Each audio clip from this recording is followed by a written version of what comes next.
In a cave at the bottom of Wawel Hill, there once lived a terrible fire-belching dragon. This dragon roamed around the countryside and did whatever he wanted to. He ate sheep and cattle. He scared the farmers so much that they didn't let the animals graze in the field near the Vistula river. Many brave knights had tried to kill the monster, but before they could get close enough to him, he blew fire on them and they were burned to death. The king wanted this dragon destroyed. He invited knights and noblemen to come and slay the dragon, promising that whichever one killed the dragon could marry his beautiful daughter and become king when he died. Many tried to slay the dragon so that they could marry the princess, but the dragon killed them. The people became even more frightened. They were afraid to leave their homes, and the country became poorer. One day, a young, poor shoemaker's apprentice named Krakow asked the king if he could try and slay the dragon. The king said he could try, but noted that he had no armor, no horse, and no sword. The apprentice only had his shoemaker's tools and a plan.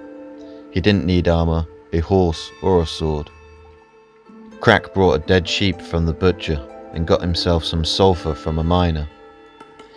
He then cut the sheep open with his sharp shoemaker's knife, stuffed it with the powdered sulphur, and then sewed the sheep up with shoemaker's thread.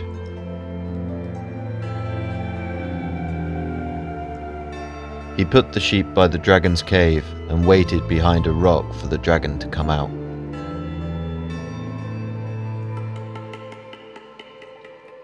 After a while, the greedy dragon came out of his cave.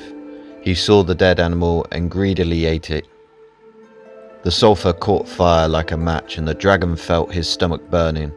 He ran to the river to quench the fire in his stomach, but he drank so much water that he filled up like a balloon. He kneeled down and was very sick. Krakow came out from behind the rock and began to throw stones at the dragon. The monster tried to blow fire at him, but because of all the water he drank, all that came out of his mouth was steam.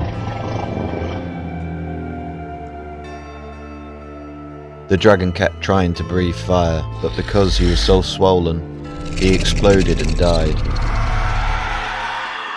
At last the people were free of him. Krakow and the princess married. After her father, the king, died, Krakow became king, as promised. He built a castle on top of Wawel Hill, and for hundreds of years it was where the kings of Poland lived. Around the hill the people built a city which they named Krakow, named after their new king.